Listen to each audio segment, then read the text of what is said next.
Hello everyone, welcome back to the channel. आज के इस वीडियो में हम सीखने वाले हैं वेरिफिकेशन ऑफ डिवीजन।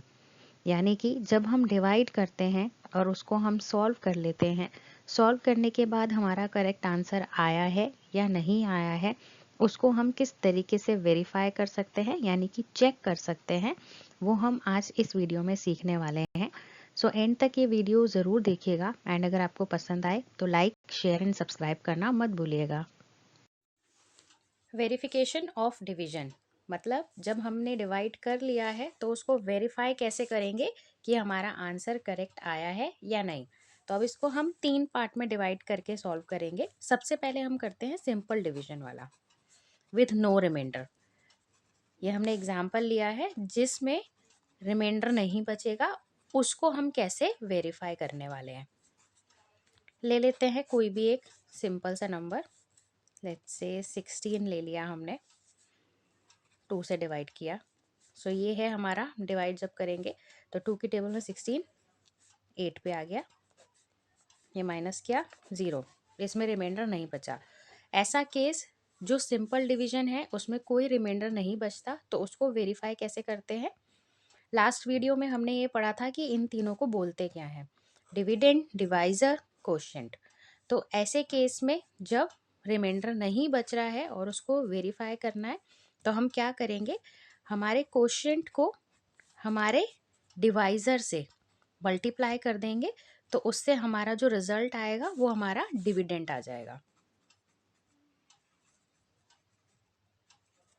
क्वेश्चन क्या है हमारा 8, डिवाइज़र क्या था 2, इसको मल्टीप्लाई करने पर हमारा आंसर डिविडेंड वाला आना चाहिए। तो 8 2 होता है 16, जो कि आ रहा है इसके इक्वल। ये है ना हमारा डिविडेंड 16, तो ये इक्वल हो गया। इसका मतलब ये हुआ कि हमने जो सॉल्व किया है वो सही सॉल्व किया है। नेक्स्ट हम रखेंगे वो डिवीजन विथ रिमाइंडर,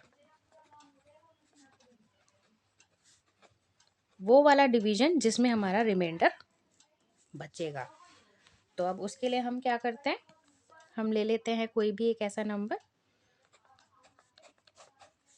17 3 से कर लेते हैं। सो 3 की टेबल में 17 से छोटा नंबर क्या आता है 15, जो कि 5 पे आएगा। माइनस किया, बचा 2। अब 2 तो सॉल्व नहीं हो सकता, तो रिमाइंडर बचा ये। ऑलरेडी डिवाइजर है, डिविडेंड है, क्वोशिएंट है। अब इसको हम कैसे वेरीफाई करेंगे, इसको वेरीफाई करने का तरीका ये है, हमारा जो क्वोशिएंट है उसको सबसे पहले हम मल्टीप्लाई करेंगे हमारे डिवाइजर से, उसके बाद इसी मल्टीप्लिकेशन में हमारा जो रिमाइंडर है उसको हम ऐड कर देंगे। तो क्या किया हमने, हमारे क्वोशिएंट को डिवाइजर से मल्टीप्लाई किया प्लस रिमाइंडर ऐड कर दिया। अब जो ये सॉल्व करने के बाद आना चाहिए वो हमारा ये आना चाहिए। तो ये कैसे आएगा, 5 3 15 प्लस 2, 15 प्लस 2 हो गया 17, जो कि हमारा आ रहा है ये। तो इसका मतलब हमने आंसर करेक्ट किया है। अगर ये मैच नहीं करता इसका मतलब हमारा आंसर गलत है। नेक्स्ट हम देखते हैं, नेक्स्ट टाइप हमारी division when result is in decimal. वो डिवीजन जब हमारा रिजल्ट जो है वो डेसिमल में आएगा। सेम तरीके से सॉल्व किया जाता है, सिर्फ डिफरेंस ये होता है डेसिमल वाला सॉल्व है ये। तो हम एक एग्जांपल ले लेते हैं, मान लेते हैं हमने 18 ले लिया, 5 से डिवाइड कर रहे हैं हम। सो 18 से छोटा 5 की टेबल में आता है 15, जो कि 3 पे आएगा। माइनस किया, 3 बचा। अब 3 नहीं आता 5 की टेबल में, तो हम क्या करेंगे, डेसिमल लगाएंगे, 0 शो करेंगे यहाँ, तो ये हो गया 30। अब 5 की टेबल में 6 पे 30 आता है, तो ये हो गया पूरा सॉल्व। क्योंकि ये डेसिमल में है तो रिमाइंडर हमारा 0 हो गया। अब इस केस में हमें क्या करना है, सेम तरीके से वेरीफाई करेंगे, हमारे क्वोशिएंट को हमारे डिवाइजर से मल्टीप्लाई कर देंगे तो डिविडेंड आ जाएगा। सो क्वोशिएंट को हम डिवाइजर से मल्टीप्लाई करते हैं। सो वो कैसे करेंगे, क्योंकि ये डेसिमल है तो हम इसको मल्टीप्लाई करते वक्त ध्यान रखेंगे कि हमारा डेसिमल सही पोजीशन पर लगे।